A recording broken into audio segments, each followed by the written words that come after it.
This information comes as the FBI is still trying to figure out the motive for the bombing. At the same time, stories are spreading on social media claiming the bombing was part of a cover-up to hide election fraud. And we've gotten plenty of messages asking our Verified team to investigate. By now, you've seen pictures of the aftermath showing the explosion that took place in Nashville on Christmas morning. And by now, you've probably also seen something like this on Facebook or Twitter. It's a claim that implies the Nashville explosion was part of an election cover-up. The social media post states AT&T got a contract to do a forensic audit on Dominion voting machines, and those machines were being moved to Nashville this past week before the explosion.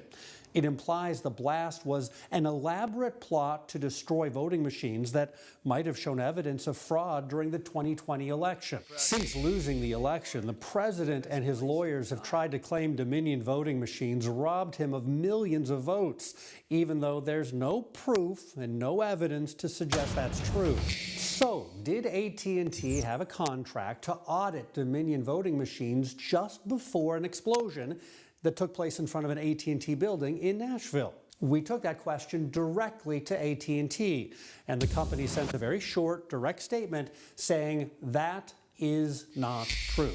Dominion Voting Systems also said the claims are outright false. The company spokesman responded to my questions, suggesting everyone simply reject the baseless rumors circulating on social media, which suggest without evidence that there was some election-related connection to the Nashville explosion. We also contacted the FBI and ATF, the federal agencies investigating the Nashville blast.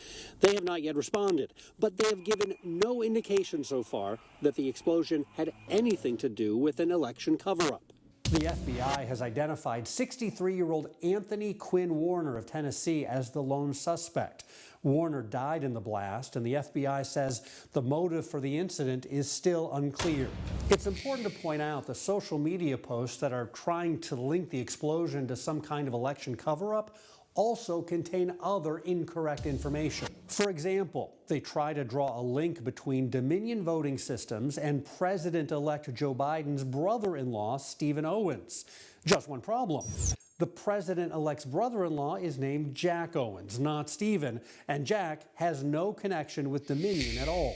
So, the bottom line, we can verify that online stories that AT&T had a contract to audit Dominion voting systems before the explosion in Nashville, those are false. And there's absolutely no evidence that the explosion had anything to do with the 2020 election.